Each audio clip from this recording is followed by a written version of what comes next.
Assalamualaikum warahmatullahi wabarakatuh. Selamat malam Pak Kris, selamat malam teman-teman semuanya. Saya ucapkan selamat malam karena video ini saya lakukan pengambilannya di malam hari setelah sholat tarawih. Di sini sebelumnya mohon maaf karena mungkin backgroundnya kurang bagus dan kameranya juga kurang jelas. Mohon dimaklumi, mohon maaf Pak Kris. Perkenalkan, nama saya Rizka Septiani Putri, NIM 1708 1020 1234 dari jurusan S1 Manajemen, konsentrasi operasional semester 6. Nah, di sini saya akan melakukan presentasi untuk memenuhi tugas dari Pak Kris selaku dosen manajemen proyek. Nah, materi yang saya ambil ini dari bukunya Iman Soeharto, judulnya Manajemen Proyek. Bukunya buku edisi kedua, judulnya Manajemen Proyek, dari konseptual sampai operasional. Nah, di buku ini materinya saya ambil dari bab 6, yaitu tentang aspek teknis. Aspek teknis ini mencakup beberapa hal, yaitu ada 5 hal disebutkan dalam buku. Yang pertama, menentukan letak geografis lokasi.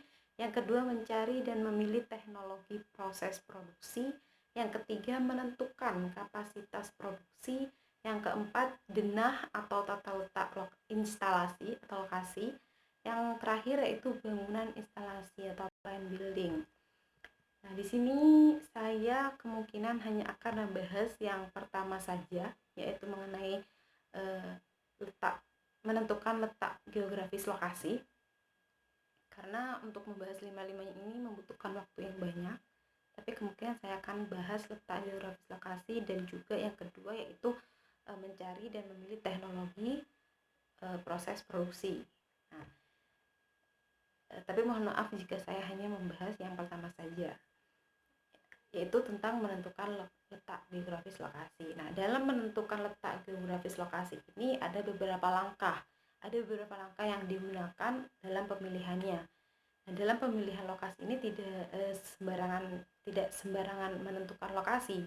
Ada beberapa hal juga yang harus dilakukan, yaitu langkah pertama, identifikasi daerah atau regional. Nah, identifikasi daerah atau regional ini ditentukan oleh beberapa faktor juga. Ada 3 faktor di sini disebutkan, yaitu faktor bahan baku, faktor area pemasaran, serta yang terakhir faktor tersedianya tenaga kerja. Nah, faktor yang pertama yaitu faktor bahan baku. Pabrik memerlukan bahan baku yang akan diproses menjadi produk. Untuk sampai ke pabrik perlu diangkut dari sumbernya, perlu diangkut dari sumber bahan baku tersebut. Nah, suatu perusahaan amat sangat berkepentingan menjaga agar suplai bahan bakunya dapat berkesinambungan dengan harga yang layak serta biaya transportasi yang rendah. Nah, oleh karena itu, salah satu pertimbangan dalam memilih lokasi pabrik atau memilih lokasi untuk pengembangan produk yaitu dengan dekat dengan sumber bahan baku. Bahkan untuk industri tertentu, kedekatan dengan sumber bahan baku seringkali merupakan suatu keharusan bila ingin mencapai biaya produksi yang ekonomis. Nah, saya beri contoh di sini misalkan seperti pabrik gula. Di Indonesia banyak sekali pabrik gula yang didirikan. Nah, seperti yang kita tahu, kebanyakan pabrik gula tersebut itu sangat lokasi pabriknya itu sangat berdekatan dengan kebun tebu.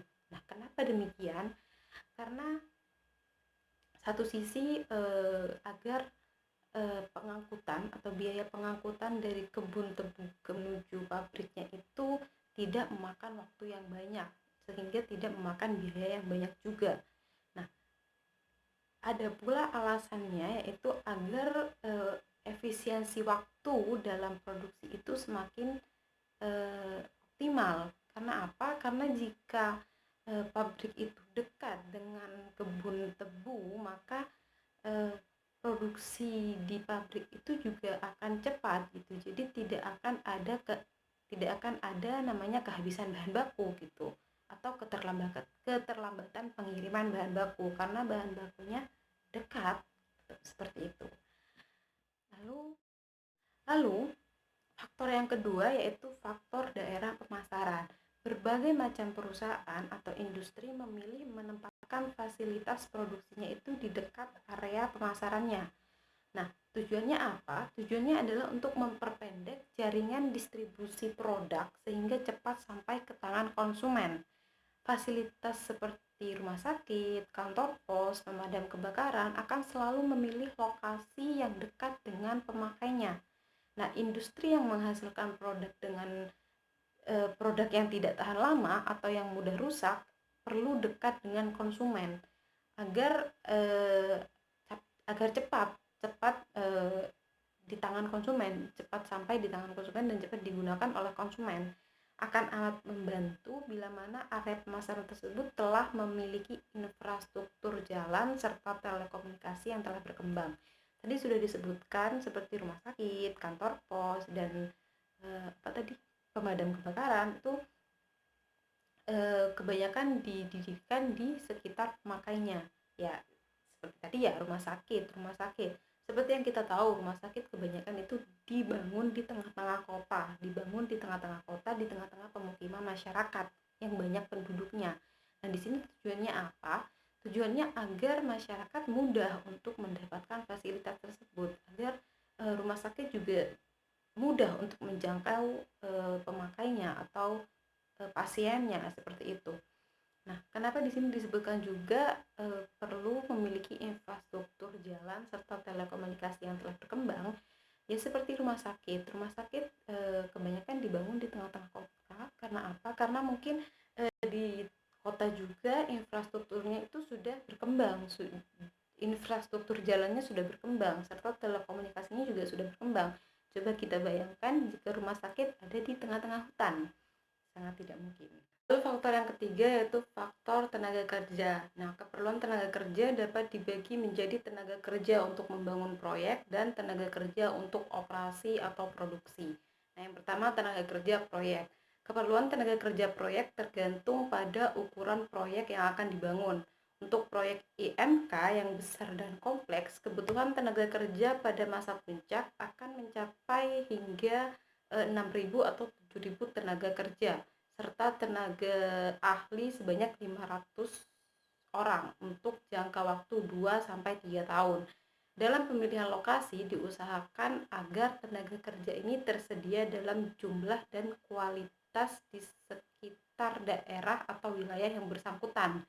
Bila harus didatangkan dari luar, maka fasilitas penampungan, catering, perawatan, rekreasi, serta yang lain itu harus terpenuhi.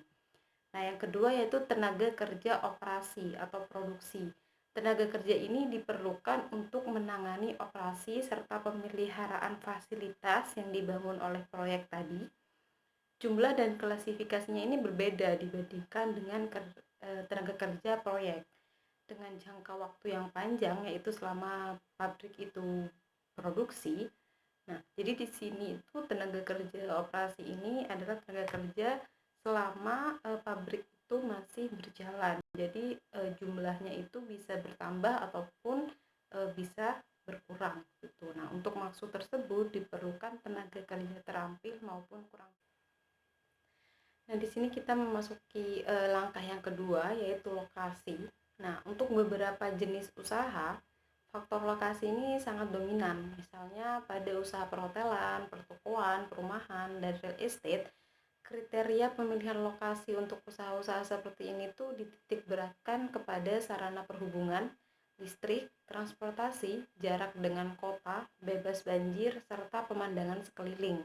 Ya seperti kita tahu, kebanyakan pertokoan dan perhotelan itu banyak dibangun di tengah-tengah kota dengan pemandangan yang bagus, khususnya buat hotel. Nah, kelangsungan jenis usaha tersebut tergantung dari pemilihan lokasi. Pada lokasi yang strategis, harga tanah dan biaya pembebasannya itu biasanya cukup tinggi dibandingkan dengan komponen-komponen biaya yang lain. Nah, sedangkan untuk proyek EMK yang bermaksud untuk mendirikan instalasi produksi, pertimbangannya itu akan berbeda.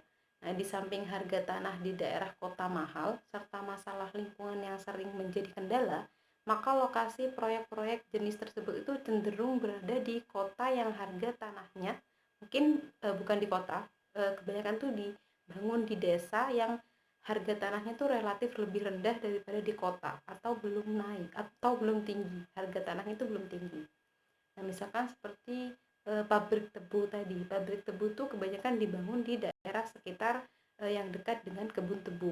Nah, oleh karena itu kebanyakan pabrik tebu itu pembangunannya itu di pedesaan atau tanah yang belum memiliki harga yang tinggi. Nah, kita memasuki langkah yang ketiga, yaitu pendukung atau penunjang. Nah, langkah pendukung atau penunjang ini memainkan peranan penting dalam pemilihan lokasi. Nah, di antara faktor-faktor pendukung tersebut ada beberapa faktor, yaitu yang faktor pertama, penyediaan utility komoditi yang berupa utility untuk membangun proyek yang nantinya diperlukan dalam proses produksi, yaitu meliputi tenaga listrik, air minum, air pendingin, bahan bakar, serta uap air atau steam.